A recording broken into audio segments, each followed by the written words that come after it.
30 ವರ್ಷದಿಂದ. ದೇಶದಾದ್ಯಂತ 74ನೇ ಗಣರಾಜ್ಯೋತ್ಸವದ ಸಂಭ್ರಮ. ಕೆಲ ಹೊತ್ತಲ್ಲಿ ಕರ್ತವ್ಯ ಪಥದಲ್ಲಿ ಧ್ವಜಾರೋಹಣ. ಈಜಿಪ್ಟ್ ಅಧ್ಯಕ್ಷ ಈ ಬಾರಿ ಗಣತಂತ್ರದ ಮುಖ್ಯ ಅತಿಥಿ. ರಾಜಧಾನಿಯಲ್ಲಿ ದೇಶದ ಶಕ್ತಿ ಸಂಸ್ಕೃತಿ ಇಂದು ಅನಾವರಣ. ಕರ್ನಾಟಕದ ನಾರಿ ಶಕ್ತಿ ಸೇರಿ 17 ಸ್ತಬ್ಧ ಚಿತ್ರಗಳ ಮೆರವಣಿಗೆ. ದೆಹಲಿಯಲ್ಲಿ ಭಾರೀ ಬಂದೋಬಸ್ತ್. ಈದ್ಗಾದಲ್ಲಿ ಕಂದಾಯ ಇಲಾಖೆಯಿಂದ ಧ್ವಜಾರೋಹಣ. ಮೊಳಗಿದ ಜನಗಣ ಮನ, ನಾಡಗೀತೆ. ಶಾಲಾ ಮಕ್ಕಳಿಂದ ಸಾಂಸ್ಕೃತಿಕ ಕಾರ್ಯಕ್ರಮ. ಎಲ್ಲೆಡೆ ಸಂಭ್ರಮ. ಮಾಣಿಕ್ ಷಾ ಪರೇಡ್ ಮೈದಾನದಲ್ಲಿ ಹೈ ಅಲರ್ಟ್. ಧ್ವಜಾರೋಹಣ ನೆರವೇರಿಸಲಿದ್ದಾರೆ ರಾಜ್ಯಪಾಲರು. ರಾಜ್ಯಾದ್ಯಂತ ಹಾರಾಡ್ತಾ ಇವೆ ತಿರಂಗ.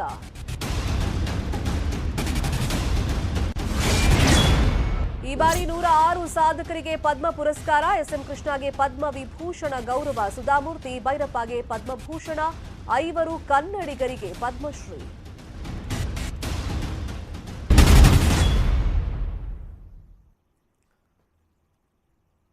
ನಮಸ್ಕಾರ, ನಾನ್ ಶರ್ಮಿತಾ ಶೆಟ್ಟಿ. 74ನೇ ಗಣರಾಜ್ಯೋತ್ಸವಕ್ಕೆ ಈಗ ಕರ್ತವ್ಯ ಪಥದಲ್ಲಿ ತಯಾರಿಗಳು ನಡೆದಿದೆ. ಈಗ ಕ್ಷಣಗಣನೆ ಆರಂಭ ಆಗಿದೆ.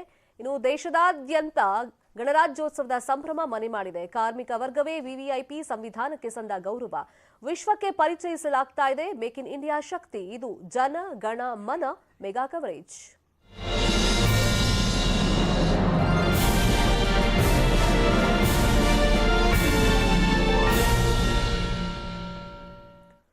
ಬೆಂಗಳೂರಲ್ಲಿ 74ನೇ ಗಣರಾಜ್ಯೋತ್ಸವದ ಸಂಭ್ರಮ ಮನೆ ಮಾಡಿದೆ. ಮಾಣಿಕ್ ಷಾ ಪರೇಡ್ ಮೈದಾನದಲ್ಲಿ ಕಾರ್ಯಕ್ರಮ ನಡೀತಾ ಇದೆ. ರಾಜ್ಯಪಾಲ ತಾವರ್ ಚಂದ್ ಗೆಹ್ಲೋಟ್ ಅವರು ಧ್ವಜಾರೋಹಣವನ್ನ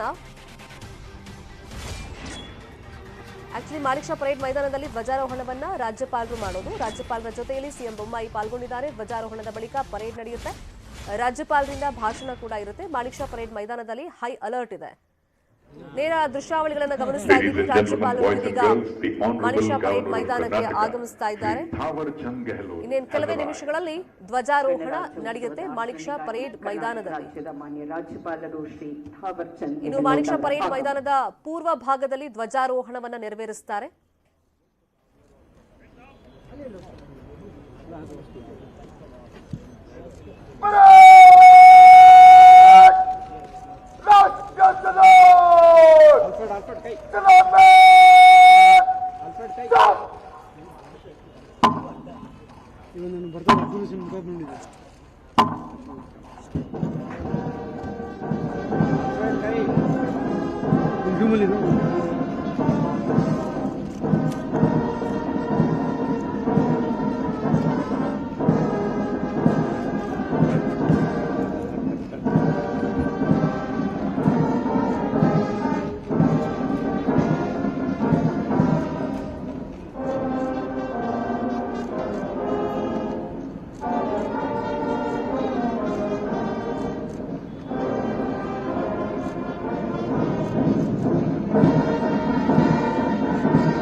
The parade commander will now march up to the dais and will request the Honorable Governor to inspect the parade. ರಾಜ್ಯಪಾಲರನ್ನು ಗೌರವ ರಕ್ಷೆ ಸ್ವೀಕರಿಸುವಂತೆ ಪರೇಡ್ ಕಮಾಂಡರ್ ಅವರು ಇದೀಗ ವಿನಂತಿಸಲಿದ್ದಾರೆ.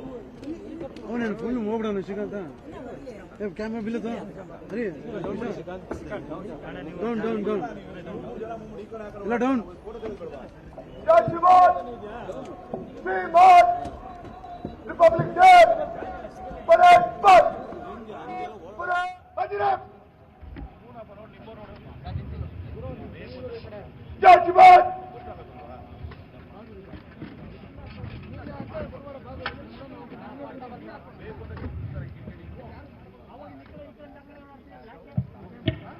The parade commander has requested the Honorable Governor to inspect the parade, and the Honorable Governor has now boarded the open jeep. Parade commander lieutenant colonel Vikramaditya Singh Rao ಅವರು parade ಪರಿವೀಕ್ಷಣೆಗಾಗಿ ಗೌರವಾನ್ವಿತ ರಾಜ್ಯಪಾಲರನ್ನ ಆಹ್ವಾನಿಸಿದ್ದಾರೆ. ಇದಕ್ಕಾಗಿ ತೆರೆದ ಜೀಪಿನಲ್ಲಿ ಮಾನನೀಯ ರಾಜ್ಯಪಾಲರು ಶ್ರೀ ಥಾವರ್ ಚಂದ್ ಗೆಹ್ಲೋಟ್ ಜಿ ಅವರು ನಿಮ್ಮೆಡೆ ಅವರು ಬಂದಾಗ ಚಪಾಳೆಯ ಮುಖೇನ ನಿಮ್ಮ ಶುಭ ಹಾರೈಕೆ ನಿಮ್ಮ ಗೌರವವನ್ನ ಸಲ್ಲಿಸಬಹುದು ಬಂಧುಗಳೇ. This is an opportunity for all of us, ladies and gentlemen, to exchange the Republic Day greetings with the Honorable Governor of Karnataka. As the jeep approaches towards wherever you are sitting, please give a round of applause and exchange the Republic Day greetings with the Honorable Governor. Let's give a round of applause and welcome the Honorable Governor of Karnataka, Shri Thawar Chand Gehlot ji. ಇಂಥ ರಾಷ್ಟ್ರೀಯ ಹಬ್ಬದ ಆಚರಣೆಯ ಪ್ರತಿ ಕ್ಷಣವೂ ನಮ್ಮನ್ನು ದೇಶ ಭಕ್ತಿಯತ್ತ ದೇಶ ಪ್ರೇಮದತ್ತ ಇನ್ನಷ್ಟು ಮುನ್ನಡೆಸುತ್ತದೆ, ಇನ್ನಷ್ಟು ಸ್ಫೂರ್ತಿಯುತವನ್ನಾಗಿ ಮಾಡುತ್ತದೆ, ಇನ್ನಷ್ಟು ನಮ್ಮಲ್ಲಿ ಬಲವನ್ನ ತುಂಬುತ್ತದೆ. ಅಂಥ ಗಣರಾಜ್ಯೋತ್ಸವದ ಆಚರಣೆ ಇಲ್ಲಿ ಈಗ ಸಾಧ್ಯವಾಗುತ್ತಿದೆ. The Republic Day gives us a message that we need to rededicate ourselves, making our country proud and strong. And all of us will have to strive together to make India one of the most respected country in the world. And now, ತೆರೆದ ಜೀಪಿನಲ್ಲಿ ಗೌರವಾನ್ವಿತ ರಾಜ್ಯಪಾಲರಿಂದ parade ಪರಿವೀಕ್ಷಣೆ ಮತ್ತು ಗೌರವ ರಕ್ಷೆ ಸ್ವೀಕಾರ. several contingents have lined up, ladies and gentlemen. We have the contingents from Army, Air Force, Border Security Force, CRPF, Kerala State Police. ಮೊದಲ ಸಾಲು, ಎರಡನೇ ಸಾಲಿನಲ್ಲಿ ಎನ್ಸಿಸಿ, ಎಕ್ಸೈಸ್ ಅಬ್ಕಾರಿ ತಂಡ, ಅಗ್ನಿಶಾಮಕ ಪಡೆ, ಟ್ರಾಫಿಕ್ ವಾರ್ಡನ್ ತಂಡ ಮತ್ತು ಹೋಮ್ ಗಾರ್ಡ್ಸ್ ತಂಡ. We also have contingents from the Little Flower Public School, Government Model Primary School, Florence Public School, New Noble English High School, Government Model Primary School. ತೆರೆದ ಜೀಪಿನಲ್ಲಿ parade ಪರಿವೀಕ್ಷಣೆ ಇದೀಗ ಸಾಧ್ಯವಾಗುತ್ತಿದೆ. ಗೌರವಾನ್ವಿತ ರಾಜ್ಯಪಾಲರು ಗೌರವ ರಕ್ಷೆಯನ್ನ ಈ ಎಲ್ಲ ತಂಡಗಳಿಂದ ಸ್ವೀಕರಿಸುತ್ತಿದ್ದಾರೆ. Inspection of the parade by the Honorable Governor. ಮಧ್ಯಭಾಗದಲ್ಲಿ ಪೊಲೀಸ್ ಬ್ಯಾಂಡ್ ಮತ್ತು ಶಾಲಾ ಬ್ಯಾಂಡ್ ಭಾಗವಹಿಸುತ್ತಿರುವ ತಂಡಗಳು ಸೇನೆ, BSF, CAR, KSRP, English band, Saint Francis ಶಾಲೆ, ಪೊಲೀಸ್ ಪಬ್ಲಿಕ್ ಶಾಲೆ ಮತ್ತು ಪದ್ಮಶ್ರೀ ಪ್ರೌಢಶಾಲೆ. We also have contingent from the KSRP, KSISF, BCP Bengaluru City Police Traffic, BCP Women and the Dog Squad. ಅಲ್ಲದೆ ಭಾರತ್ ಸೇವಾ ದಳದ ತಂಡ, Bharat scouts and guides, NSS ತಂಡ, ಮಿತ್ರ academy ತಂಡ, ಪೊಲೀಸ್ ಪಬ್ಲಿಕ್ ಶಾಲಾ ತಂಡ. Ladies and gentlemen, we have the contingents from Raja Rajeshwari English School, Endeavours International School, Bapu School, and two contingents of the specially abled children, the Samarthanam Trust and Ramana Shri. ಈ ಎಲ್ಲ ತಂಡಗಳು ಒಟ್ಟಾಗಿವೆ. ಗೌರವ ರಕ್ಷೆಯನ್ನ ಮಾನನೀಯ ರಾಜ್ಯಪಾಲರಿಗೆ ನೀಡುತ್ತಿವೆ. All the 30 contingents have toiled day in and day out to prepare themselves and be ready with sincerity, commitment and dedication. So let's give a round of applause for all the 30 contingents who are a part, lined up in front of us, and in a short while they'll be doing the march past. ತೆರೆದ ಜೀಪಿನಲ್ಲಿ parade ಪರಿವೀಕ್ಷಣೆ ಸಾಧ್ಯವಾಗಿದೆ. ರಾಜ್ಯಪಾಲರು ಗೌರವ ರಕ್ಷೆಯನ್ನ ಸ್ವೀಕರಿಸಿದ್ದಾರೆ. ಇದೀಗ ಅವರು ಮರಳಿ ವೇದಿಕೆಗೆ. The Honorable Governor of Karnataka is now being conducted back to the dais after the inspection of the parade in the open jeep, and the parade commander, Lieutenant Colonel Vikramaditya Singh Rao, is with the Honorable Governor.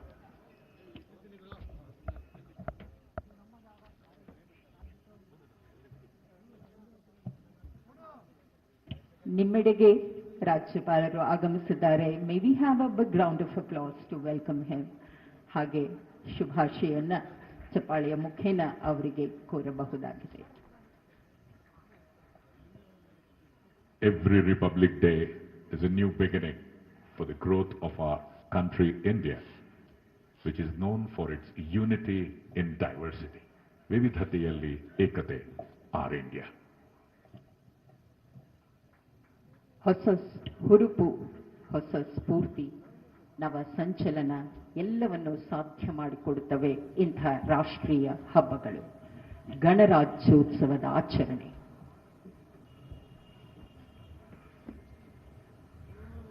And now, after viewing the parade, the Honorable Governor, in a few moments, will be conducted back to the dais.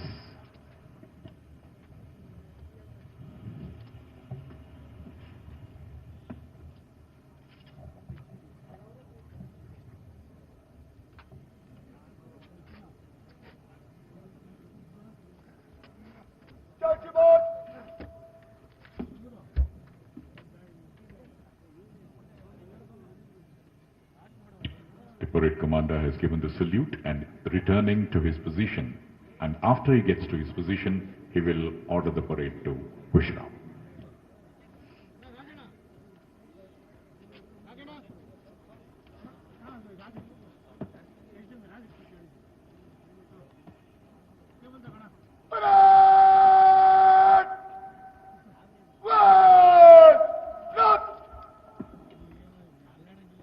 ಇದೀಗ ಗೌರವಾನ್ವಿತ ರಾಜ್ಯಪಾಲರಿಂದ ರಾಜ್ಯದ ಜನತೆಗೆ ಗಣರಾಜ್ಯೋತ್ಸವದ ಶುಭ ಸಂದೇಶ.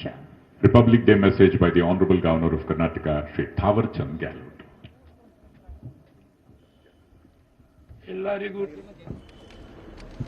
ಎಲ್ಲರಿಗೂ नमस्कार. मैं 74वें गणतंत्र दिवस के अवसर पर कर्नाटक वासियों को बधाई एवं शुभकामनाएं देता हूं. यह हमारे देश के विकास के लिए कड़ी मेहनत करने की हमारी प्रतिबद्धता की पूर्ति करने का अवसर है. आजादी का अमृत महोत्सव प्रगतिशील भारत के 75 वर्ष पूर्ण संस्कृति और उपलब्धियों के गौरवशाली इतिहास को याद करने और जश्न मनाने के लिए भारत सरकार की एक महत्वपूर्ण पहल है. कर्नाटक राज्य देश के प्रगतिशील राज्यों में से एक है. राज्य के सर्वांगीण विकास और सतत विकास लक्ष्यों को प्राप्त करने के उद्देश्य से बुनियादी सेवाओं तक पहुंच के लिए विभिन्न नवीन और समावेशी कार्यक्रमों को लागू करने में हम अग्रणी हैं. नव भारत के लिए नव कर्नाटक विषय के साथ आजादी के अमृत महोत्सव अंतर्गत अमृत स्कूल, अमृत स्वास्थ्य, अमृत कौशल विकास प्रशिक्षण, अमृत स्वयं सहायता समूह, अमृत स्टार्टअप, अमृत क्रीड़ा दत्तू आदि सहित 14 अमृत परियोजनाओं का राज्य सरकार द्वारा क्रियान्वयन सफलतापूर्वक किया जा रहा है. एडीजी इंडिया इंडेक्स रिपोर्ट 2020-21 के अनुसार कर्नाटक राज्य चौथे स्थान पर है देश में. राज्य में लघु, सीमांत, मध्यम एवं वृद्ध भूधारकों की पहचान के लिए 11वीं कृषि गणना का कार्य दिनांक 1 अक्टूबर 2022 से प्रारंभ किया गया है. मनरेगा योजना के तहत वर्ष 2022 में 29.03 लाख परिवारों के 52.71 लाख लोगों को कुल 6,478.76 करोड़ की लागत से 13.47 करोड़ श्रम दिवस सृजित कर रोजगार प्रदान किया गया है. मजदूरों के खातों में सीधे 4,110 करोड़ रुपए की मजदूरी का भुगतान किया गया है. दिसंबर 2022 के अंत तक 2,314.34 करोड़ रुपए की लागत से 13.35 लाख चालू घरेलू नल कनेक्शन प्रदान किए गए हैं. कर्नाटक राज्य ने भारत सरकार के जल शक्ति मंत्रालय द्वारा आयोजित स्वच्छता ही सेवा 2022 और सुजलाम 2 में पुनः प्रथम पुरस्कार हासिल किया है और स्वच्छ भारत मिशन अंतर्गत देश में आकांक्षी गांवों की घोषणा में दूसरा स्थान हासिल किया है. वित्तीय वर्ष 22-23 में 31 दिसंबर 2022 तक कृषि फसल ऋण योजना अंतर्गत 20.19 लाख किसानों को 15,066 करोड़ रुपए का ऋण दिया गया है। महिला स्वयं सहायता समूहों को 0% ब्याज दर पर 5 लाख रुपए तक का ऋण वितरित किया गया है। यशस्विनी सहकारी सदस्य स्वास्थ्य देखभाल ट्रस्ट योजना अंतर्गत दिनांक 17 जनवरी 2023 तक कुल 32.32 लाख सदस्य पंजीकृत किए गए। कर्नाटक राज्य को बागवानी विकास और उत्पादन में बढ़ावा देने के लिए एग्रीकल्चर टुडे पत्रिका द्वारा आयोजित 13वें कृषि नेतृत्व सम्मेलन और पुरस्कार 2022 कार्यक्रम में सर्वश्रेष्ठ बागवानी राज्य पुरस्कार से सम्मानित किया गया है। बागवानी विभाग द्वारा 4,663 हेक्टेयर क्षेत्र को आधुनिक खेती के दायरे में लाया गया है तथा 26.21 लाख हेक्टेयर क्षेत्र को बागवानी सिंचाई, जिसमें से 953 हेक्टेयर को ग्रीन हाउस पॉली हाउस के दायरे में लाया गया है। विभाग द्वारा कृषकों को 60 लाख पौधे और कलम तथा 400 टन जैव उर्वरक और 23,000 लीटर अर्का माइक्रोबियन कंसोडियम की पूर्ति की गई है। राज्य सरकार ने विभिन्न आवास योजनाओं के अंतर्गत 2,098.85 करोड़ रुपए की लागत से 1,57,244 आवासों का और 1 लाख बहुमंजिला परियोजना के अंतर्गत 59,476 बहुमंजिली आवासों का निर्माण किया जा रहा है। प्रधानमंत्री आवास योजना अंतर्गत 2,804.01 करोड़ रुपए की लागत से 44,452 आवासों का निर्माण कार्य पूरा किया गया है। मेरी सरकार द्वारा सरकारी भूमि पर काबिज 3.36 लाख परिवारों को भू स्वामित्व अधिकार पत्र देने का ऐतिहासिक निर्णय लिया और अभी तक 1,14,604 परिवारों को अधिकार पत्र टाइटल डीड वितरित की गई है।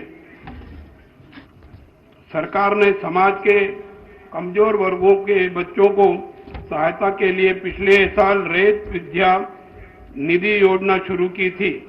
इस योजना अंतर्गत किसानों के बच्चों को अब तक कुल 483.62 करोड़ रुपए की छात्रवृत्ति वितरित की जा चुकी है। इस योजना को विस्तारित कर मछुआरा, बुनकरों, खेती और मजदूरों, टैक्सी ड्राइवरों आदि को सम्मिलित किया गया है, जिससे बड़ी संख्या में लाभार्थी लाभान्वित हो रहे हैं।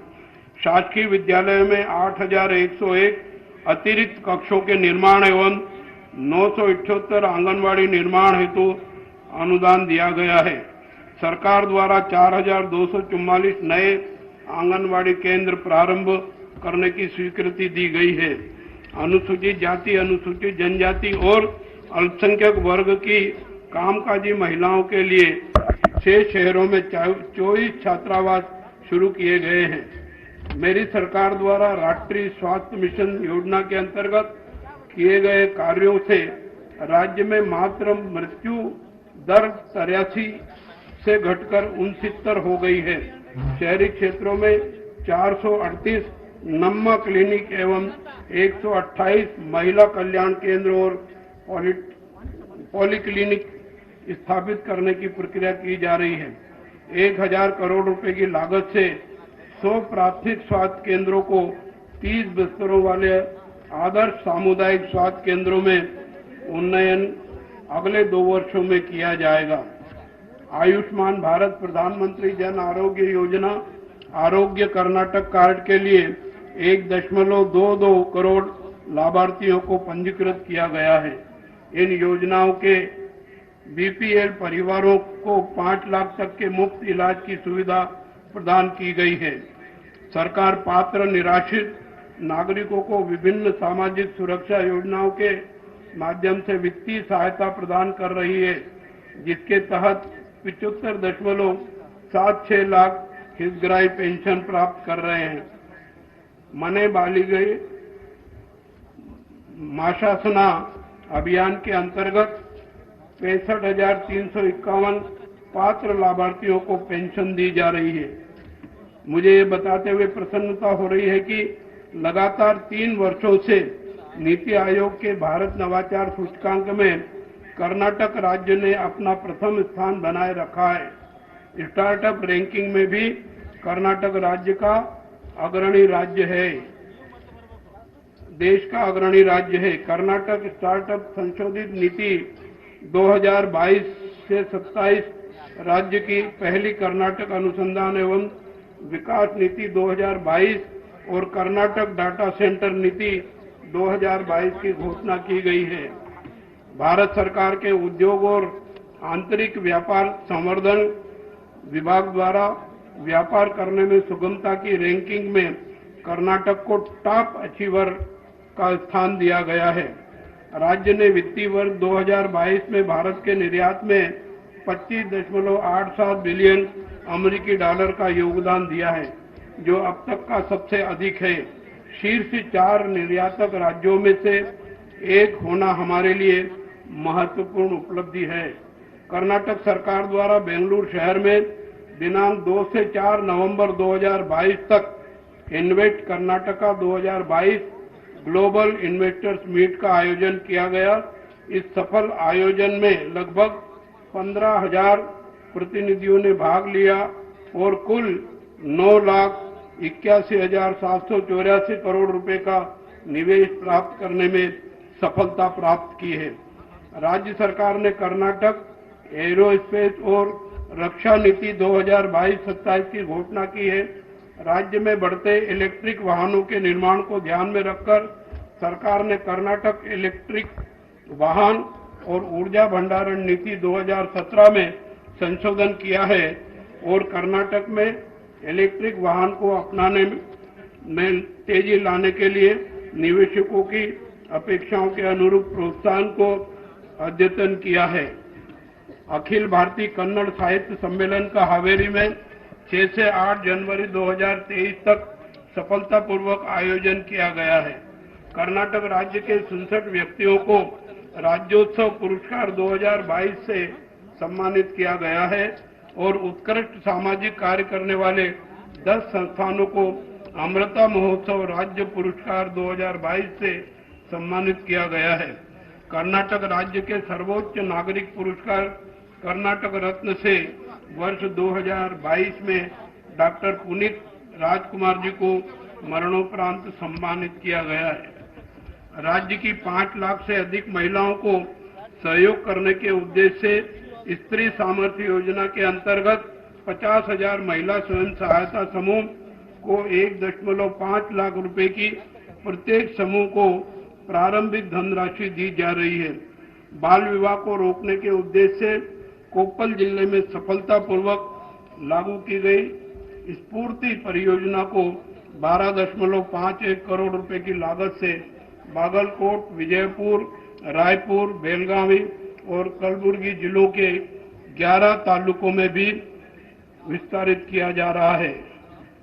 सरकार लोक निर्माण में विभाग की विभिन्न योजनाओं और कार्यक्रमों के माध्यम से राज्य के राजमार्गों और प्रमुख जिला सड़कों में सुधार करके वाहनों के सुरक्षित और सुगम आवागमन को सुनिश्चित करने के लिए राज्य में सड़क नेटवर्क विकसित करने के लिए प्रतिबद्ध है। सरकार 5,140 करोड़ रुपए की लागत से सड़कों और पुलों का निर्माण कर रही है। दूरस्थ तटीय और मलनाड क्षेत्रों के लोगों को कनेक्टिविटी प्रदान करने के लिए ग्राम बंधु सेतु योजना के तहत 1,411 पैदल पुलों का निर्माण कार्य शुरू किया गया है। 90 करोड़ रुपए की लागत से 135 पुलों का निर्माण कार्य पूरा कर लिया गया है। सड़क सुरक्षा कार्यक्रम के तहत 165 करोड़ रुपए के सड़क सुरक्षा कार्य किए गए हैं। प्रसन्नता का विषय है कि 26वें राष्ट्रीय युवा महोत्सव का आयोजन हुबली धारवाड़ में 12 से 16 जनवरी 2023 तक किया गया, जिसका शुभारंभ देश के यशस्वी प्रधानमंत्री जी द्वारा किया गया। इस महोत्सव में 28 राज्यों और 8 केंद्र शासित प्रदेशों के 7,500 से अधिक युवा प्रतिभागी सम्मिलित हुए। कर्नाटक युवा नीति युवा विकास और विकास के लिए युवा के उद्देश्य से शुरू की गई है। ग्रामीण क्षेत्रों में सूक्ष्म उद्यमों का समर्थन करने के लिए स्वामी विवेकानंद युवा शक्ति संघ कार्यक्रम शुरू किया गया है। इस योजना से करीब 5 लाख युवाओं को लाभान्वित होने का उम्मीद है। पिछड़ा वर्ग कल्याण, समाज कल्याण, अनुसूचित जनजाति कल्याण एवं अल्पसंख्यक कल्याण विभाग के अंतर्गत 19 विभिन्न निगमों को 857.75 करोड़ रुपए का अतिरिक्त अनुदान आवंटित किया गया है। इससे अधिक युवाओं को शिक्षा और रोजगार में मदद मिलेगी। अमृत ज्योति योजना अंतर्गत बीपीएल कार्ड धारक अनुसूचित जाति एवं अनुसूचित वर्ग के परिवारों के घरेलू विद्युत उपभोक्ताओं को दिनांक 1 मई 2022 से प्रति माह 75 यूनिट तक निःशुल्क बिजली सुविधा उपलब्ध कराई जा रही है। छोटे और मध्यम कॉफी उत्पादकों के 10 HP तक के सिंचाई इलेक्ट्रिक पंप सेट संयंत्रों की बिजली शुल्क प्रतिपूर्ति direct benefit. Break आद्ಮೇಲೆ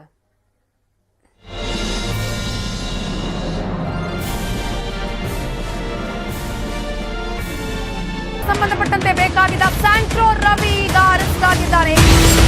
Santro arrest, first photo, first ದೃಶ್ಯ ನ್ಯೂಸ್ 18 ನಲ್ಲಿ.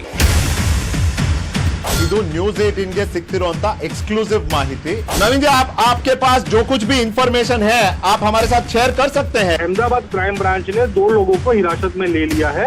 मंजूनाथ जो है वो और साथ में उसके एक रामजी नाम के बंदे को भी अहमदाबाद क्राइम ब्रांच ने उठा लिया है. ಆಪರೇಷನ್ ರವಿ, ಗುಜರಾತ್ ನಿಂದ ನ್ಯೂಸ್ 18 ಗ್ರೌಂಡ್ ರಿಪೋರ್ಟ್. ಇದು ನೆಟ್ವರ್ಕ್ 18 ನ್ಯೂಸ್ 18 ನ एक्सक्लूसिव दृश्यಗಳು. नवीन झा ಅವರು लाइव संपर्कदಲ್ಲಿದ್ದಾರೆ. वडोदरा एक जिला है, वहां पे उसकी गिरफ्तारी की गई है कि रामजी इसको मदद कर रहा था. ಹೆಡ್ಡಾಗೆ ಬಿದ್ದಿದ್ದ ಹೇಗೆ, ಇನ್ಸೈಡ್ ಕಹಾನಿ ಬಿಚ್ಚಿಟ್ಟಿದ್ದೆ ನ್ಯೂಸ್ 18. ಮೈಸೂರಿಂದ ಹೊರಡ್ತಾರೆ, ಇವರ ಫಸ್ಟ್ ಸ್ಟಾಪ್ ಮಂಡ್ಯ. मंजूनाथ इतना चालाक, मतलब इतना होशियार कह सके कि इस मामले में था कि वो कहीं पे स्टे नहीं कर रहा था. ಸ್ಯಾಂಟ್ರೋ ಸೀಸ್, ನ್ಯೂಸ್ 18 ಎಕ್ಸ್ಕ್ಲೂಸಿವ್. ನಿಮ್ಮ ಕ್ಷೇತ್ರ ನಿಮ್ಮ ಮತ. 3 ಮಂದಿ ಜೀವ ಕೊಟ್ರಿ ರೋಡ್ಗೆ. ಇಲೆಕ್ಷನ್ ಬಂದಾಗ ಅಟ್ಟ ನೆನಪ ಓಟ್ ಹಾಕೋ ಮಟ್ಟ ಅಟ್ಟ ಇದನ್ನೆಲ್ಲ ಓಡಾಡ್ತಾರ. ಮತ್ತೆ ಅಲ್ಲಿ ಅದೇ ಇಟ್ಟಿಲ್ಲ ಇಡ್ತಾರೆ ಕಾರ. ಎಲ್ಲಿ ನೋಡಿದ್ರೆ ಗುಂಡಿನೇ. ಗಾಡಿಗಳು ಒಂದ್ ರೌಂಡ್ ಹೋದ್ರೆ ಬರುವಾಗ ಎಲ್ಲ ಪಾರ್ಸಲ್ ಉದುರೋಗಿರುತ್ತೆ. 16 ನಿರೀಕ್ಷೆ, ಕ್ಷೇತ್ರ ಪಾಲಕರಿಗೆ ಪರೀಕ್ಷೆ. ರೈತ ನಾಳಾಗೋದ್ರೂ ಪರವಾಗಿಲ್ಲ, ನೀವು ರಾಜಕಾರಣ ಬೇಕು. ಅಧ್ವಾನ ಆಗಿದೆ, ಶಾಸಕರಿದ್ರು ಸತ್ತಂಗೆ ಆಗಿದೆ. ಭಯಂಕರ ನಿರುದ್ಯೋಗ ಸಮಸ್ಯೆ ಬಹಳ ಇದೆ. ನಮ್ಮ ಹಳ್ಳಿಲಿ ಏನೂ ಅಭಿವೃದ್ಧಿ ಆಗಿಲ್ಲ. 4 ಕಣಿ ಕೆಲಸ ಮಾಡಿಲ್ಲ ಇವತ್ತು MLA ಅವರು. 224 ಕ್ಷೇತ್ರಗಳ ಮತ ಮಿಡಿತ. ಶಿವಾಜಿನಗರಕ್ಕೆ ಏನು ಬಂದಿಲ್ಲ, ಯಾರು ಏನು ಕೊಟ್ಟಿಲ್ಲ. ಹೋಗಿ ಕೋಟೆ ಹಾಕಲ್ಲ ನಾವು. ರಾಮರಾಜ್ಯ ಬಂದ್ರೂ ರಾಗಿ ಬೀಸೋ ತಪ್ಪಲ್ಲ ಸರ್. ನಿಮ್ಮ ಕ್ಷೇತ್ರ ನಿಮ್ಮ ಮತ. News 18 ground report. Ullas Agarbatti co presents ಜನ ಮನ ಮತ.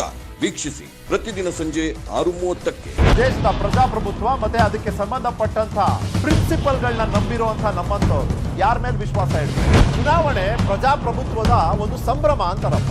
ಆದ್ರೆ ಈ ಸಂಭ್ರಮದಲ್ಲಿ ಸಂಶಯ ಮೂಡ್ಬಿಟ್ರೆ ರಾಜಕಾರಣದಲ್ಲಿ ಪ್ರಜಾಪ್ರಭುತ್ವ. ನಿಮ್ ಸರ್ಕಾರ ACB ರಚನೆ ಮಾಡಿದಾಗ್ಲೂ ಇದೆ ಅಲ್ವಾ ಪ್ರಶ್ನೆ? CM ಕೆಳಗಡೆನೆ ಇಟ್ಕೊಂಡ್ಬಿಟ್ರಿ ನೀವು ACB ನ. ಇಷ್ಟೊತ್ತಿಗಾಗಲೇ ಸಾಕಷ್ಟು ಸಾಕ್ಷಿ ನಾಶ. ಇವತ್ತು ಮತ್ತೆ ಲೋಕಾಯುಕ್ತ ಶಕ್ತಿ ಬಂತು. ಯಾಕೆ ಇದು ಮಾಡಿದ್ರೆ ನೀವು ಅವತ್ತು? ಇವತ್ತು ಏನು ಭಾರತ್ ಜೋಡೋ ಅಂತೇಳಿ ಪಾದಯಾತ್ರೆ ಮಾಡ್ತಾ ಇದ್ರೆ, ಪಾದಯಾತ್ರೆ ಅಲ್ಲ, ಅವರು ಉರುಳು ಸೇವೆ ಮಾಡಬೇಕು ಇಡೀ ದೇಶ. ಅಭಿವೃದ್ಧಿ ಪ್ಲಸ್ ಹಿಂದುತ್ವ BJP.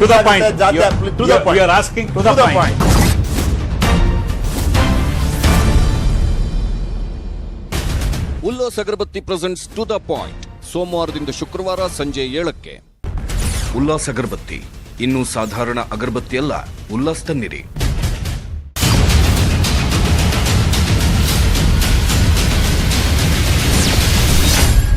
ನಾವೀಗ ಇದ್ದೇವೆ ದಾಸರಹಳ್ಳಿ ವಿಧಾನಸಭಾ ಕ್ಷೇತ್ರದಲ್ಲಿ. ಈ ಕ್ಷೇತ್ರದಲ್ಲಿ ಜನ ಮನ ಮತ ಹೇಗಿದೆ, ಏನಿದೆ? ಅಟ್ಲೀಸ್ಟ್ ಮಳೆ ಬಂದ್ರೆ ನಿಂತ್ಕೊಳ್ಳೋಕೆ ವ್ಯವಸ್ಥೆ ಇರ್ಬೇಕು ಸರ್ ಜನಗಳಿಗೆ.